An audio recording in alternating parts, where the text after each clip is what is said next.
in the absence of regulation, there's no set safety standard, so we don't really know what to do. And number two, they can't enforce safety standards in gyms and fitness centers the way they have in other industries because there's no regulation. So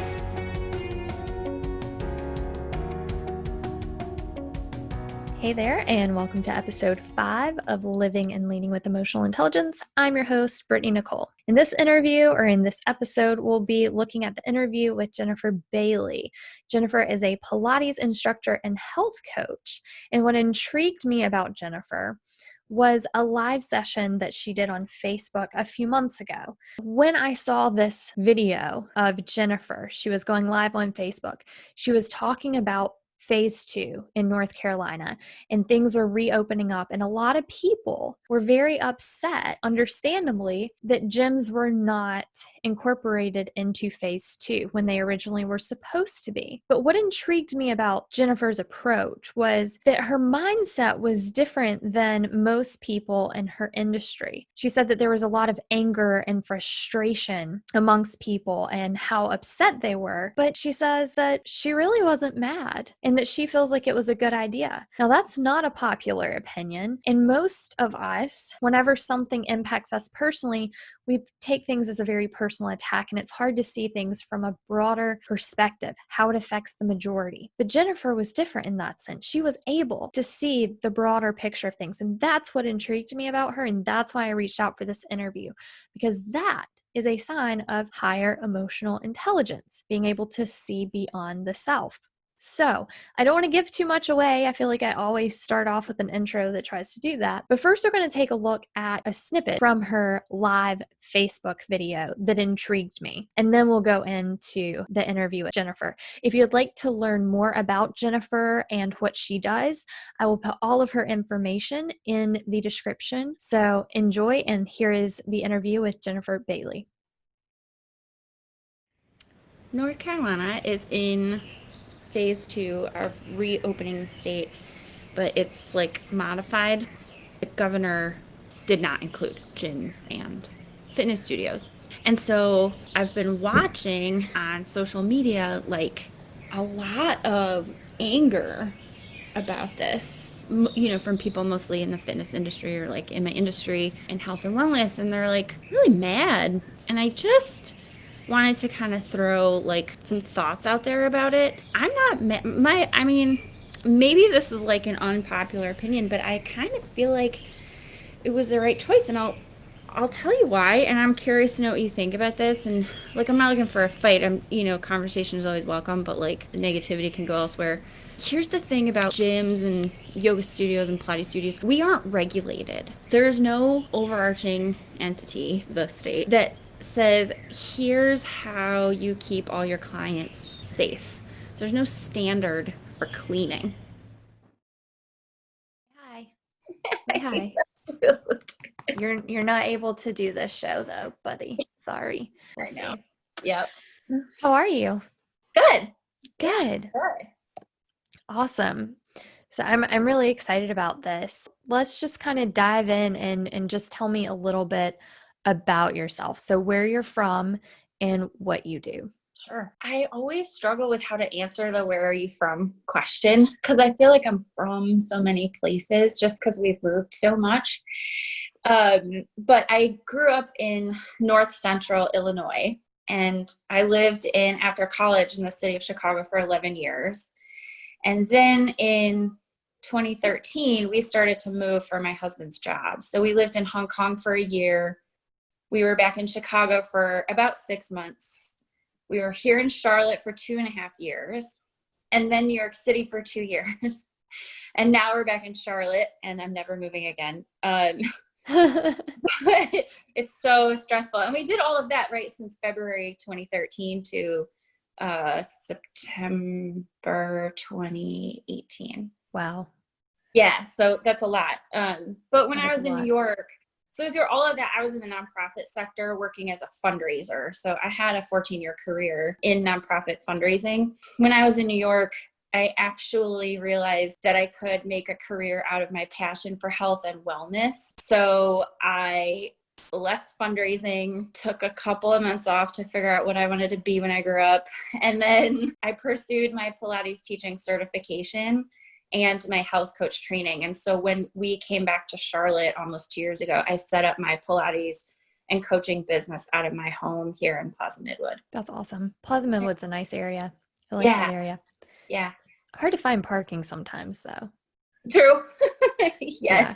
Which I don't know of a place really in Charlotte that isn't difficult to find parking sometimes, but yeah, it's a growing that's a cool city. area. Yeah. Jennifer, you mentioned in your Facebook Live that there was a lot of anger from people in your industry, right? You're in the fitness, health and wellness industry, specifically speaking of gyms and studios like Pilates studios, yoga studios. And what really inspired this conversation with you today is your perspective, the way that you saw things differently. And you had mentioned like, well, this may not be the popular belief, but a lot of people are angry and don't believe that, not opening gyms in phase 2 was the right decision. But you said you thought it was a good decision. So can you explain why you felt that that was a good decision and that it was a smart decision to keep the gyms closed? Yeah, I can. There's several parts to this, so stop me if I'm getting long-winded here. I will start by saying that as a Pilates teacher, I didn't love it, but like you said, I did think it was a smart decision based on the information at hand. I'll start by saying, like, I'm not a doctor or a nurse or a scientist or like a government official. I don't have to be like working around the clock to figure out what the best courses of action are with this, right? But I do have a responsibility to my clients to stay on top of the information that we do have, because many of my clients are in those defined high-risk categories for complications from COVID-19. And what I've seen from credible sources, health experts, universities, investigative reporting, based on what we know about COVID-19, it's not a good idea to be inside with a group of people working out together at this time, right? So there's still a lot we don't know. We're only roughly 3 months into a pandemic that is predicted to be anywhere between like 12 and 24 months. Wow. Right. So we're we're early here. But here's what we do know. The main mode of transmission is through close and prolonged contact with another person, where you're breathing or talking within 6 feet of each other without a face covering. There have been 1 or 2 studies that have suggested that when runners are respirating heavily, droplets of their breath, which might carry virus particles, can project sometimes up to 20 feet. And we also know that although not primary and not entirely all that risky, there is secondary mode of transmission with high touch surfaces where, like, if you have the virus, you cough in your hand, you touch a doorknob, the next person touches the doorknob, they touch their mouth, right? Right. Okay, so apply that to a gym, and then I'll also talk about a Pilates studio because they're similar, but they're also a little different. Just think about like your gym, right?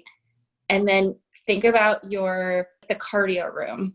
How close are those treadmills to each other? There's just enough room to step in between them on all sides so you can get on and off the machine safely, but it's not like you have 20 feet of space between each, because the room is designed to maximize revenue. Right. You have to touch the buttons. You're sweating, you're breathing heavily, you're shedding skin and hair, and the machine is covered with all of you. And right? There's that. And like, gyms are inherently dirty and gross places. Gym owners, studio owners might take offense to that because, we want to think that we're all very clean and we pay attention to these things. And it's not that we're not cleaning, it's just the nature of the space. It just is, right? How close are you to the person next to you, the person in front of you, the person behind you? Is it 6 feet away? Is 6 feet enough? Are you 20 feet away from the nearest person? Was that machine fully sanitized before you got there? Did you sanitize every part of it when you were done? Like, how many times have you gone to the gym and you've like used hand weights, barbells, the treadmill and you just hopped off without cleaning it. And even if you clean it, look at the grooves, especially in dumbbells and things like that, how it has like all the grooves in it for grip so it doesn't slip. And even if you wipe it down with a rag or paper towel and sanitizer, it's not going to get into those small little divots, right? Yeah. Even you would have to dump it in chlorine and soak it and leave it there for a while for it to really penetrate all of those areas. Right. And some have foam grips too, you know? Right. Yeah. So exactly. So now I don't know if you're familiar with a Pilates studio, but we have machines called reformers that they can be about 8 feet long and about, 3 feet wide. We'll have them set up in a room and they're usually a few feet apart, maybe 2 to 4 feet apart. So we can utilize space in between them for the workout, but it's also to maximize revenue, right? And while Pilates isn't necessarily cardio in terms of like how heavily you're breathing all the time, it could be depending on the teacher, the class, the ability level of the client or the student, and depending on how I as a teacher, here's how I thought about this.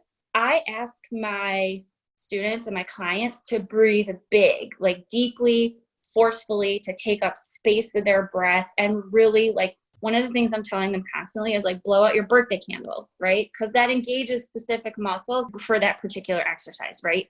So much of Pilates is centered around the breath and breathing efficiently to help stabilize the body, facilitate effective movement, to help boost your immunity and your mood. And never mind all of that, there are also like hand straps and foot straps. So we've got our feet in these cloth straps. We have our hands in these cloth straps. They can't be just wiped down. This entire machine has to be disinfected. You have to really think about all those little grooves, right? We have springs. You're touching the springs, and can you clean in between each little coil of the spring, right? All of that stuff. Then consider that North Carolina as a state, so far, although I saw Raleigh will starting tomorrow, has not required face masks, right? So we've only encouraged their use in public settings, especially when social distancing is not possible. So, and we know from limited research that we do have in these first few months of this pandemic that, like, if you and I were physically together and one of us was infected but we both had on face masks, the chances of us sharing this virus would be reduced to somewhere between 5 and 20%. And that's huge, right? But it's not required by the state. And just like a little aside, there is also like conflicting recommendations here. So the CDC, when you look at CDC website, it's suggesting that even if you're in a gym, you should be covering your face. In New York City, people are going for runs outside with their face covered. The World Health Organization is saying you should not exercise with a face covering. Who are we supposed to listen to? And then the last thing that I was really struck by, and I think this is really important here, is that gyms and fitness studios are not regulated by the state of North Carolina, right? So think about it this way. When you go into your hair salon, right, they have their state certifications and licenses up on the wall. And that means the state regulates their practices. And one of those practices is cleanliness, and that is for your protection as the consumer. The state's able to guarantee a baseline level of safety for you within that industry. It's there for nail salons, estheticians, restaurants, bars. It's not there for gyms. Like, the only interaction that we have with the government is the state government is we pay taxes. So I think there's like two things going on. Number one, the state doesn't have a financial interest in reopening gyms and fitness centers because they're not regulated. And you could view this cynically as in like, well, the state only cares about places where they're making money via regulation requirements. Or you could view it as in the absence of regulation, there's no set safety standard. So we don't really know what to do. And number two, they can't enforce safety standards in gyms and fitness centers the way they have in other industries because there's no regulation. So all of this is why I wasn't mad about it.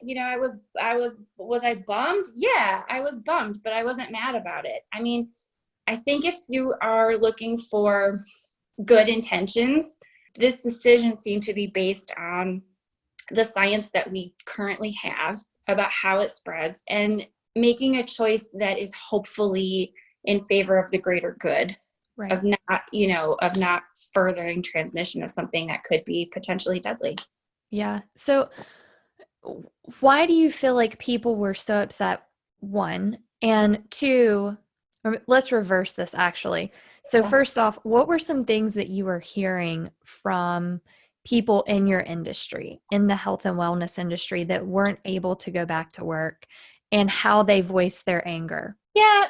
So some of the things I saw, and this was, mostly on social media, but it was a lot of commentary like, this doesn't make any sense. We're trying to keep people healthy, and this is how we do it. And yet you're telling you're telling people not to go work out, and I think I get that. I feel that, because that is why I do what I do, because I want to help people find their optimal vision of health. What does that look like? How does having your health enable you to go do the work that you need to do, or that you were meant to do, right? People who were gym owners and studio owners were upset because, they were saying like, but this is my livelihood. I need to go back to work. And I get that. And then those of us who were teaching in person, a lot of people were saying, well, but that makes no sense. Like, what I do is healthy for people. I'm trying to help people be healthy, and that's what this is about. And really, when you look at underlying health conditions that present as opportunity for complications from COVID-19 infection, it's mostly things that are lifestyle driven, such as type 2 diabetes. And that's just one example, but those are the kinds of things, and I'm not saying all of them are, but many of them are. But those are the kind of things that we are actively working to prevent in our field, right? So we sort of, I can empathize with this feeling of like, wait a minute, but I'm trying to help people get healthy and stay healthy and be able to strengthen their immune system to help with something like this, and you're keeping me from doing that. So that's kind of the stuff that I was seeing online. Yeah. And I'm sure it is frustrating, especially when, like you were saying, it's their livelihood, Yeah. Yes. Whenever you see other people going back to work and things opening up for them, and then you're just waiting anxiously for your industry to open back up, and then it was scheduled to in that same phase, and then it didn't. Right. And we experience a lot of emotions with that. Yes. And I think that is the difference between someone who exhibits emotional intelligence versus someone who allows their emotions to override rational processing and look at the bigger picture, like what you did. Mm-hmm. Right? And that's why I wanted to have this discussion with you, because you're just as affected as anyone else. You have the right to be upset with not going back to work just as anyone else does. But you're able to look at the bigger picture and say, okay, yes, it affects me, but the world, reality isn't revolving around me. There's a bigger picture to this, and you're able to see that. And when you were talking about why you felt that it was a good idea for them not to open, you provided all of this data, all of this information. I did not catch your opinion of the matter at all. Aside from the fact that you said that you felt like it was a good idea, you supported that opinion with hard data. And I think that is where we as a society, as a collective whole, fall short. We may find things that we consider data, but really it's confirmation bias. We're seeking the things that confirm what we want to believe is the truth. And it's when we're able to do what you did and look at the other side of that, like, I really don't want this to be happening, but I want to be well informed about it, and seek things that maybe are against what you would want to hear, right? That takes emotional intelligence. It takes courage. It takes integrity. What do you feel like we need to do as a society to be more accepting, understanding, and well-informed? Oh, wow. I know Okay. that's a loaded question. It is. And I think it's something that we could probably, talk about for days on end, right? Yeah. I'll start with empathy. Empathy is the ability to understand and share the feelings of another person. Okay, so this may not always be possible because of our experiences, Right. right? To use the example of Pilates, I will never fully understand what a Black person feels like walking into a Pilates studio that is full of tiny white women, because I'm not Black and that's not my experience. But I can try. I can open myself up to learning what that might feel like for somebody else. When I lived in Hong Kong, I tried as often as I could to put myself in places where I was the only person who looked like me. Because, growing up in North Central Illinois in a rural place, or even living in a big city, as a heteronormative, cisgendered, tiny white woman, it's really easy for me to go Right. places and be surrounded by people who only look like me, right? Right. Again, my experience will never be the same, but I can try to cultivate some level of empathy and try, from my perspective, for my business and as a human having a home where I like to welcome my friends, right? And living in a community where I like to be a part of the community, can start by trying to build spaces that are not just welcoming, but encouraging. And I think, there's some things we're kind of going through this collectively together right now, right? With the prominence of the Black Lives Matter movement. And like an easy thing to do is start by expanding your social media consumption. I'd be willing to bet that many white people that I know have Instagram feeds that are full of other white people, right? Start following some, like in Pilates, let's just say Pilates, like starting to follow some Black and brown women. There are so many amazing Black and brown Pilates teachers and health coaches out there working daily to dismantle systemic racism in our industry, right?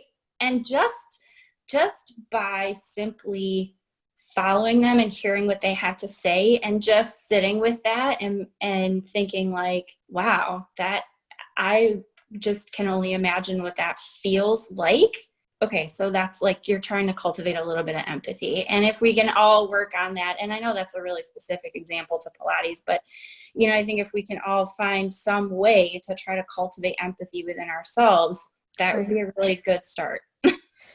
And, one thing that people say, and I don't think they intend anything negative by it, but oftentimes when somebody is talking about a situation where they've been discriminated against, or they're frustrated, or they're angry, whatever the case may be, right? Somebody is telling you their story, and they may be venting, or they may just be seeking to be understood and heard.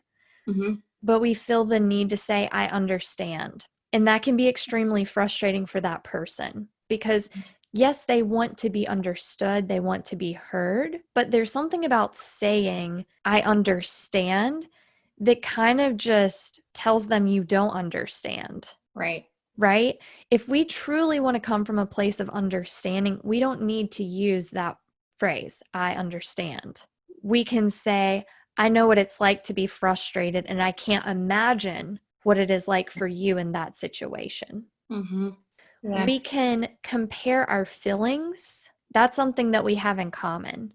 Fear presents itself the same way in all of us. Joy presents itself the same way to all of us. So while we may not have that same experience and understand that specific situation, we can relate to that feeling, which breeds and fosters empathy. Sure. Yeah. But I think we need to start taking that I understand out of our vocabulary. I so agree with you. Like you said, saying I understand really in many situations kind of shows that you don't, right?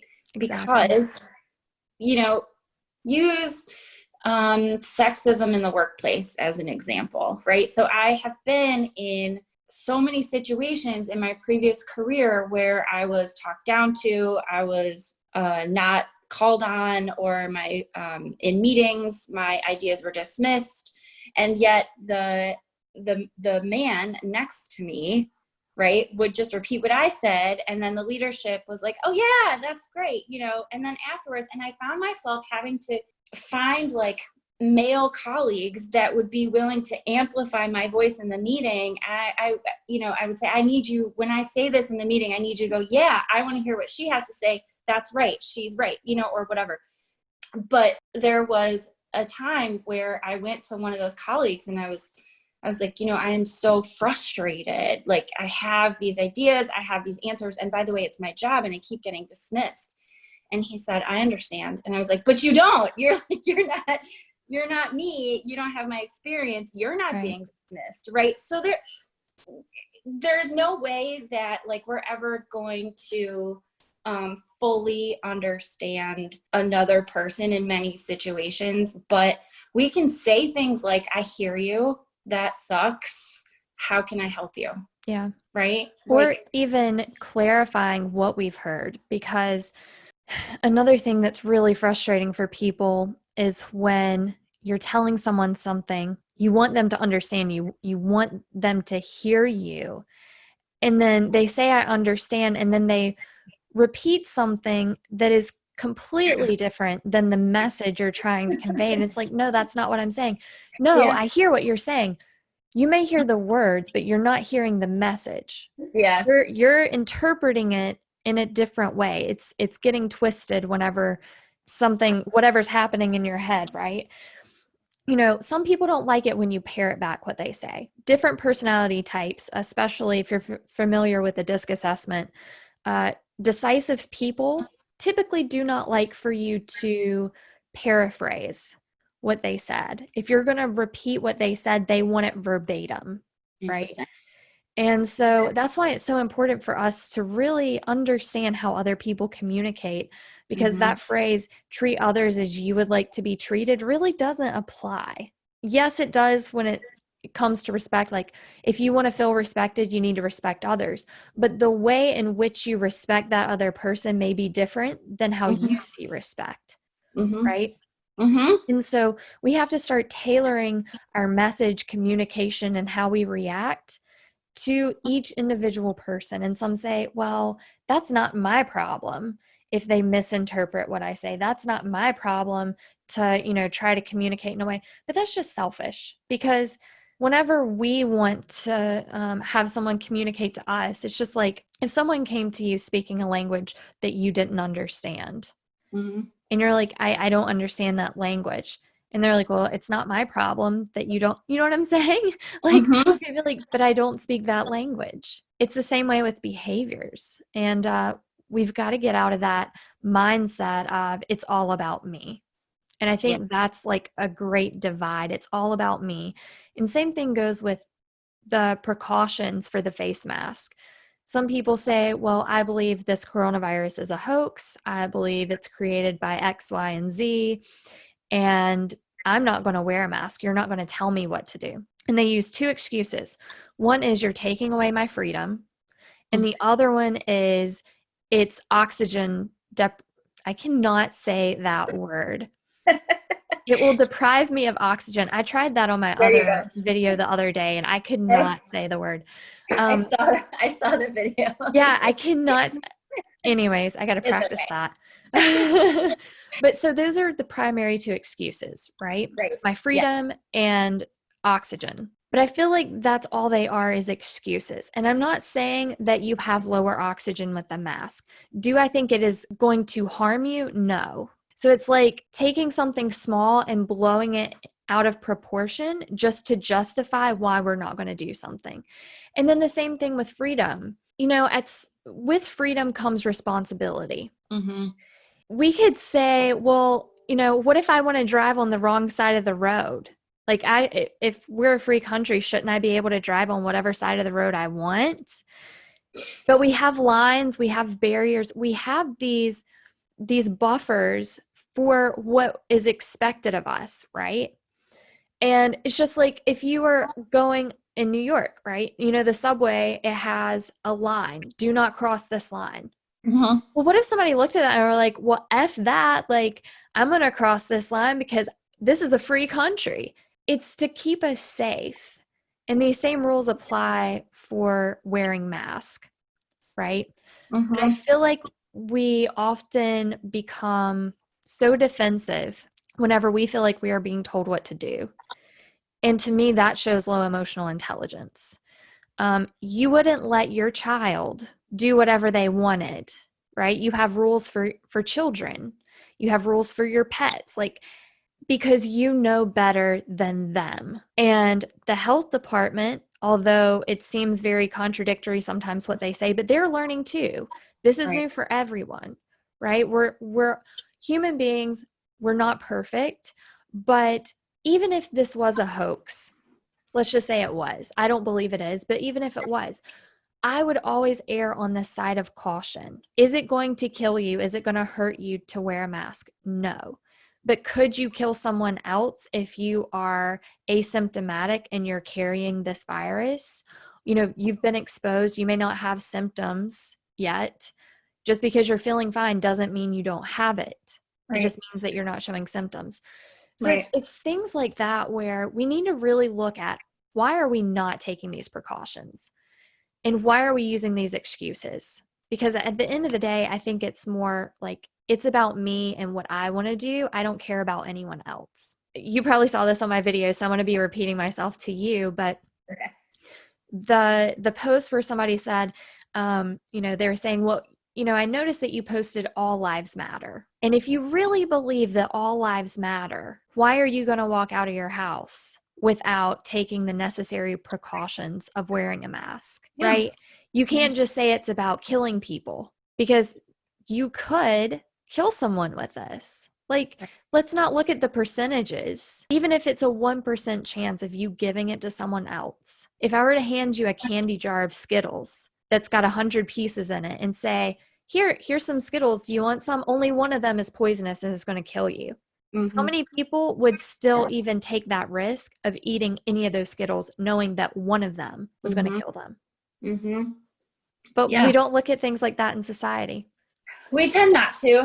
And I was struck by your examples of the, why can't I just drive on the other side of the road? Like, well, we have lines and a system set up, and the subway, there's a whole system there for safety, but it's also about what we as a society have agreed to. Like, we have agreed that these are our values. Safety is a value, health is a value, and we want to preserve that. But I think it goes to a point where it is convenient for everybody, and then it becomes convenient for some. And I think to kind of help us continue to be moving toward a more, I think your words were accepting or informed society, we need to get curious. Mm-hmm. Yes. And right. And Yes. really re-examine the structures and institutions that our society is built upon, right? So to even take it a step further, like, why are public schools funded through property taxes, right? Like, of course, that's going to breed racial and economic disparity. Yeah, but that's not like really convenient to worry about for plenty of white people rich enough to live in trendy neighborhoods but send their kids to private school because they deserve a better education. But didn't we agree as a society that education is one of our values, and shouldn't that be equally accessible to everybody? So I think the curiosity and, like you were saying, ask yourself why, get real and honest. Like, how come? Why don't you want to send your kid to that public school in your neighborhood? And why aren't you willing to do something about it to change this situation? Why does the idea of any of this make you uncomfortable, right? Because to your point, like, well, but it's about me and my kid, and I can't put my kid at risk quote at risk for the better good of the collective of all the kids, when we have research to show that putting your kid in the public school makes all kids do better and perform better and learn more, right? So it's we need to be able to do all of that, but to do all of that we need information. And there is information. It's so funny, I never would have thought information was a controversial like topic until let's see, 2015. When this idea of fake news came about, but it's not like, there is fake news, but it's not fake news in the way the president is constantly complaining about. It's more like our social media platforms are susceptible to foreign interference. Our elections are susceptible to foreign interference. Both have been shown to have implications on information that we access and guide us in our decision making, right? So we probably need some kind of regulation on that, but like, people need to read, and they need to read credible sources like books and newspapers, and I totally no, I mean, that is it. You said there, we have an information overload, and the problem is, how do we define what is information? I feel like information is such a loose term. I could send you something that I wrote and deem it as information. Right. Yes. Do you know what I mean? Yes. We need things that are unbiased and scientifically proven. And the thing is, like, even with science, it needs to be peer reviewed, because scientists are human beings too. They can have implicit bias as well that affects their research. So that's why looking at peer reviewed articles is key.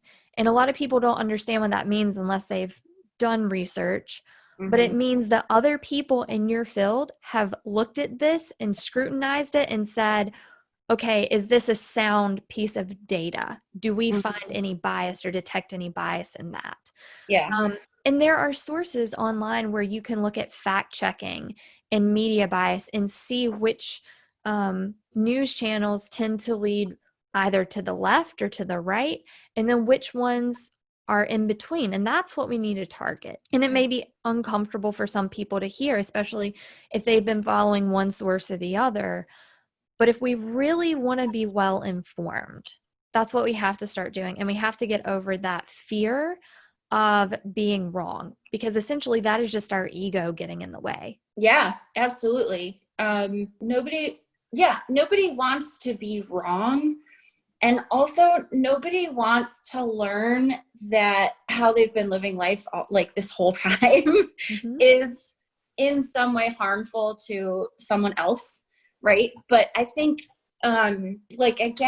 using that information, going back to the empathy, is going to help cultivate that. And we're going to be able to promote, not just become accepting of other people and other cultures. Tolerating.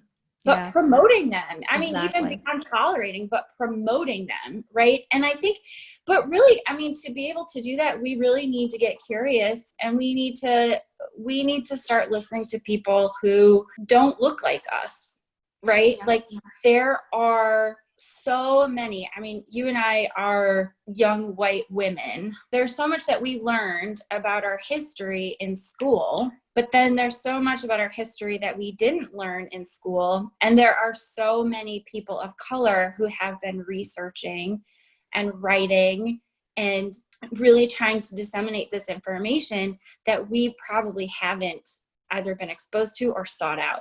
And like I said, get curious, like, why? How come? Why is that?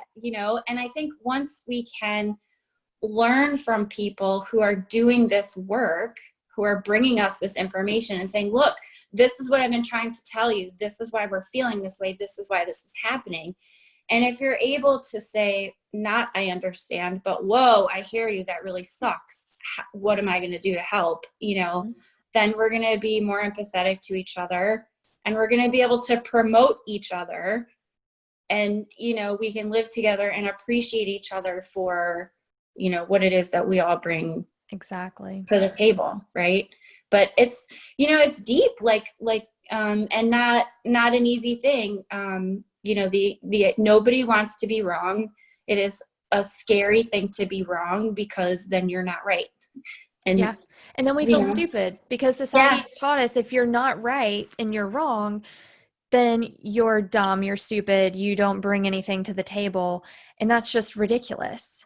Yeah. We can't know everything, and we have to start expanding our knowledge base. And that's what I love about Daryl Davis. I don't know if you saw that episode with him, but how many people would do what he did, have a negative experience of being stereotyped and attacked just by the color of his skin at 10 years old.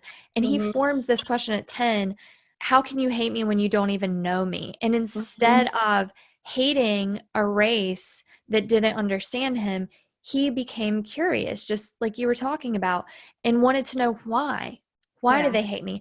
And so interviewed all these people. And through the process of just trying to understand them, he was able to influence over 200 KKK members, probably more now, and white supremacists to change their ways.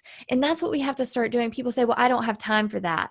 Or they become defensive and say, but they're wrong. That's ridiculous. We can never change anyone. We will never be able to change anyone by telling them that they are wrong, by trying to prove to them that they are wrong.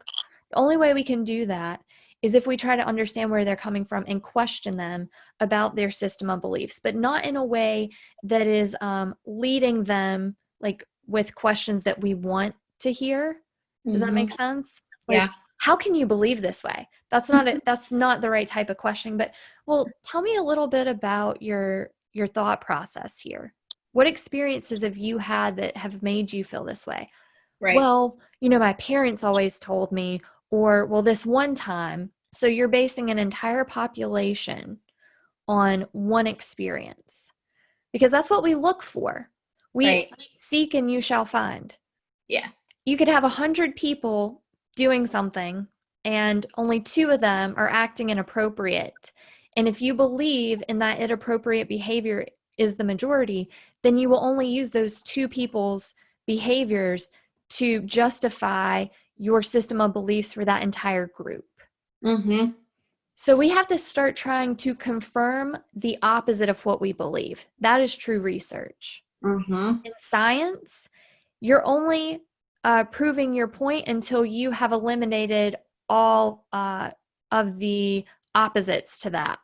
Yeah. You can only prove something by trying to disprove it, is what I'm saying. Yeah. Yeah. Yeah. Yeah. Oh, we have a lot of work to do. We do. And where do we start?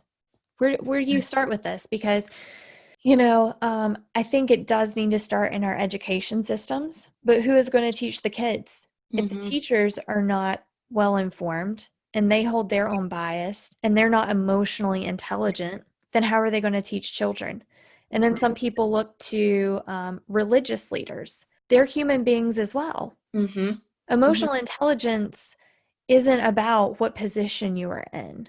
It doesn't matter if you're a CEO, if you're a priest, if you're Mother Teresa, it doesn't matter. Now, I'm not going to say that Mother Teresa didn't have some form of emotional intelligence, but sure, it doesn't discriminate. Right. Yeah. Well, it looks like we just opened a can of worms that we're not going to be able to complete. All right. So we'll meet up again next week and we'll figure out solve the world's problems. We'll do this for the next 100 years.